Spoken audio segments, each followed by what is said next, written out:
This is my attempt at a shorter, more structured video, and it is covering manga material up to the most recent chapter, which is currently chapter 62, so major spoiler warning for everything up to that point.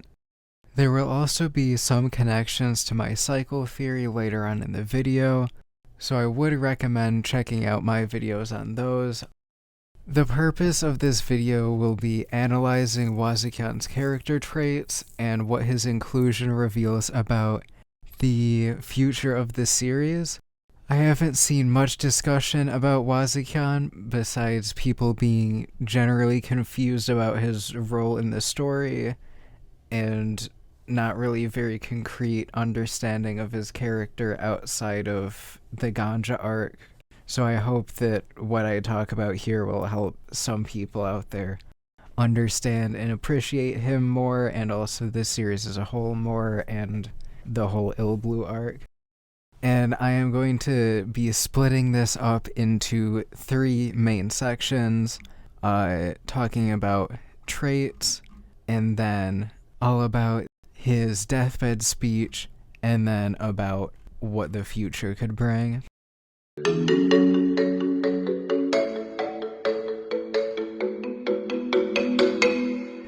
Wazukyan the Prophet, blessed with vague visions of the future. He's a level-headed and charismatic leader, and just as eccentric as the rest of the Ganja Corps.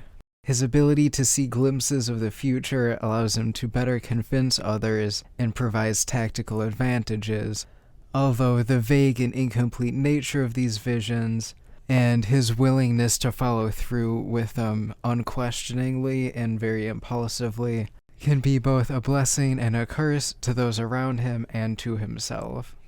He isn't simply a blind follower of these visions, though, and due to their incomplete and cryptic nature, he's given a lot of free rein to interpret and act on them as he pleases. A lot of the time, the line between what is just him following through on the visions and what is his own personal choice and following through with his own goals is a little vague and left up to interpretation. Well, he does want to make it to the Golden City and turn it into a new home for the Ganja Corps.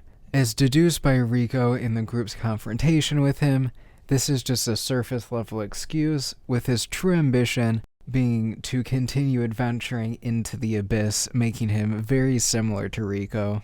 He sees the village of Il Blue as just a temporary solution, like a bit of a stepping stone, to survive the 6th layer until a better opportunity comes along, this being our main party.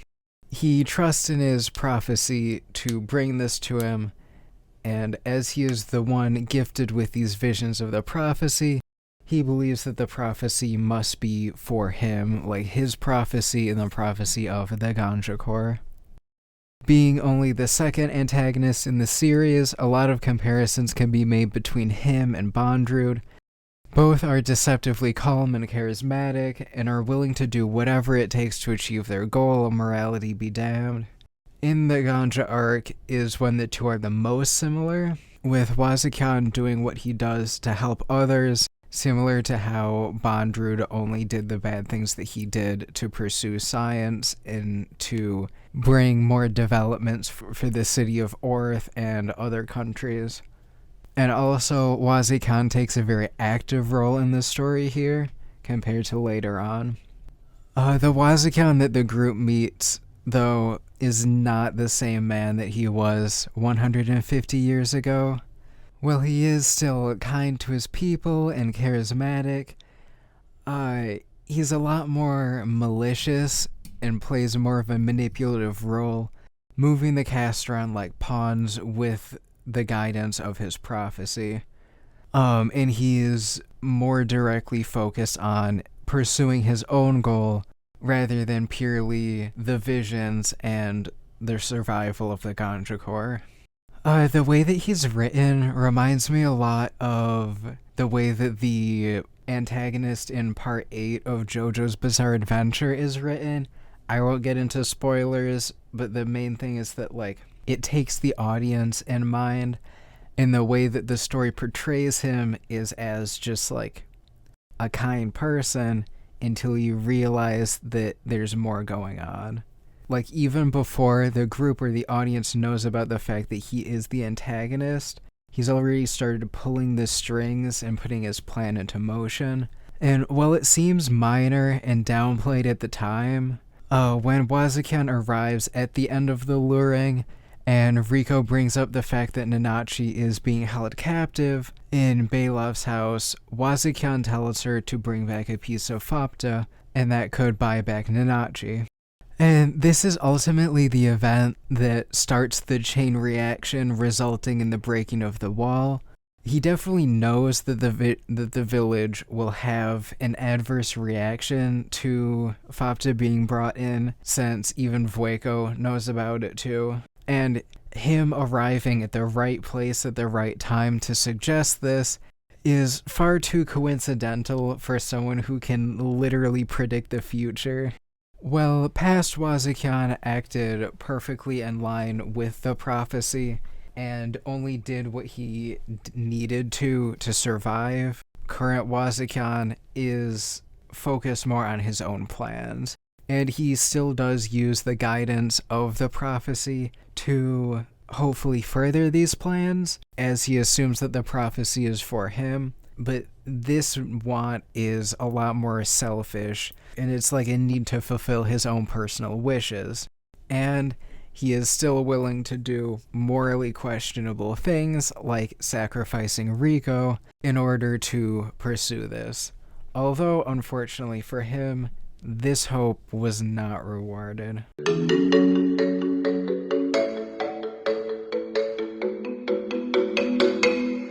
Like many of the key characters in this arc, Wazukyan's desires follow the 5 levels of value. I won't be explaining here what all of the 5 levels mean perfectly, but at around 3 minutes and 30 seconds of my Cycles in Made in Abyss video, I have a description of each one if you're interested. For him, his Shi, the first level, is that initial desire to find the Abyss's golden city. And this is probably around when he received that initial prophecy. It seemed to be implied in some of the stuff that Tsukushi said that Wazukyan's visions had gone way before then, but I think at a certain point he was given that prophecy to find the golden city, and that is where his wishes and his goals begin. Ku is the formation of the Ganja Corps, and having the accumulated wishes of the rest of the Ganja Corps backing up his own to find the Golden City. This also comes back around when the group's need for survival pushes Wazukyan to using the cradles on Urumui. Gutsu, in this case, is the creation of Ilblue. It is the seeing through of his wishes, and kind of the creation of a home away from home, or a new home for the Ganja Corps. As Bailov said at the beginning of the Ganja arc of Wazukyan when he was talking to Vueko, that even if the Golden City didn't exist, he would discover one anyway. And this very much comes true, and this is this is his wish being sought through. Mei, he isn't satisfied with Ilblue. He realizes that upon the creation of Ilblue, this isn't truly what he wanted, and that what he ultimately wanted was adventure.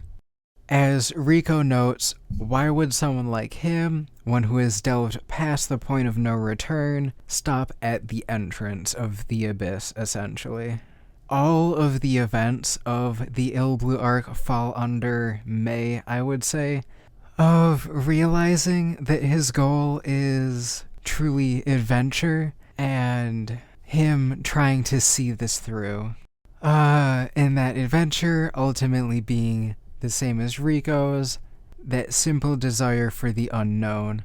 Unfortunately for him, though, he died before his Haku could be sought out. I believe that the jump that he took with Vueko that ultimately killed him wasn't simply a desire to protect, but was him blindly following his visions again. Especially given his soured mood on his deathbed, his blind faith was ultimately his own undoing. By the time the group met him after his fall, he had realized that the prophecy he had been following was ultimately not for him, but was instead for the creation and completion of Fapata. And as Prushka points out in her talk with Rico, he was pretty bitter about this and about being stabbed in the back by something that he put so much devotion and faith into, although he still wishes for the group to look after Fapta, as he, like Bondrewd, submits to becoming part of the accumulation that is pushing the group forward. This explains the line about losing hope. In the past, when he locked up Vueko in Dagupu, he describes the abyss calling down those with the longing to explore, what he calls that homesickness, as being hope instead of a prediction, referring to someone like Rico who could come down and ultimately be a vessel for exploration with the help of the cradle. Compare this to Wazukyan's final speech where he tells the group to abandon hope. I think at this point he's very pessimistic about this due to him not being able to achieve his Haku and being betrayed by his prophecy, but there is some truth to be gleaned from this final vision.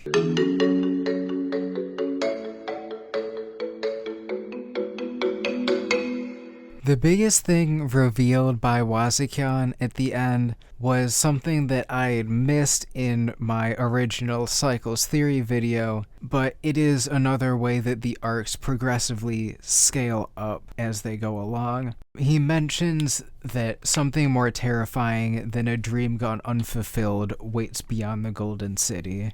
In previous arcs, all of the important characters had their wishes fulfilled. In Cycle 1, which is the beginning of the story through the third layer, this was very minor, as no major goals were set up for a lot of the side characters, and it was overall a pretty smooth ride for everyone. In Cycle 2, which is layers 4 and 5, everyone's wishes were met, although not without pain and hardships. Like, for the examples, Nanachi was able to free Midi, Midi's soul was allowed to return to Nanachi, Rico was able to recover and move on, and Rag ultimately was able to protect Rico. And the same kind of thing can be said for Layer 5. Rico was given her white whistle and the ability to move forward onto the 6th layer. Rag successfully protected the group and was given more control over his body. Nanachi was able to avenge Midi. Prushka was able to join the group on their adventure and got the 4 of them to stop fighting. And while Bondrewd did lose his blessed body, he was able to experience new things, saw Nanachi again, and he changed his wish at the end to being seeing off the party and having them go on their last dive. And he was allowed to live thanks to Prushka's forgiveness, and that allowed him to continue on with his scientific pursuits. So comparing to Wazukyan was very bitter at the end, but Bondrewd didn't really seem fazed by his defeat and seemed to be perfectly content with everything that happened. In Ilblue, though, most of the characters were just met with tragedy. Nanachi met Midi but was forced to put her down again. Reg and Rico failed to stop Faputa and failed to protect the village. Wazukyan wasn't able to pursue his wish for adventure. Bailoff was forced to give up his precious memories. Vueko lost her warm darkness. And Faputa had to lose all 3 of her Hakus. Now, not everyone was as bitter as Wazukyan was about what ended up happening, but nonetheless, there were a lot of wishes that went unfulfilled throughout this arc. And this seems to be the theme of this cycle, meaning that unfulfilled wishes will probably come up in the 7th layer arc as well.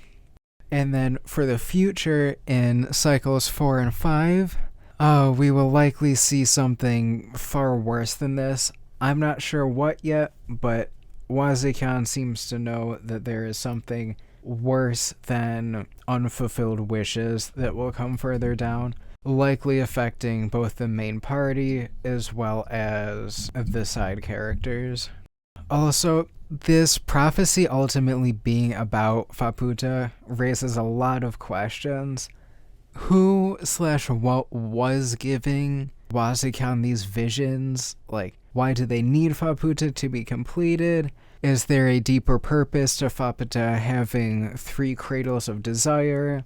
The simple answer for what's giving out the visions to Wazukyan that I think most people assume is the abyss, especially with Wazukyan being described as a prophet chosen by God, and the obvious godlike status that everyone puts onto the abyss, with even characters like Nachi actually referring to the abyss as God. But if it is the abyss, what would the abyss, what use would the abyss have for something like her? Like, she is created within the abyss and seems to be a condensed value in a sense. Although the 3 cradles might also give her more power, because we don't really know the full extent of what the cradles can actually do, since we have only really seen a few instances of it being used, and they are described very vaguely. And also, is there a purpose to the wills that are accumulated by the group beyond just representing the value of Ku? Like, for layers 5 and 6, the value of Ku and accumulation has been a major component of them, a major theme. But with Wazukyan pointing it out very blatantly on his deathbed, there might be more significance than just following the structure of the 5 levels of value. Unfortunately, I don't have many predictions about these questions, but hopefully someday with future chapters we'll be able to look back on this with more pieces of the puzzle and can understand it a bit better.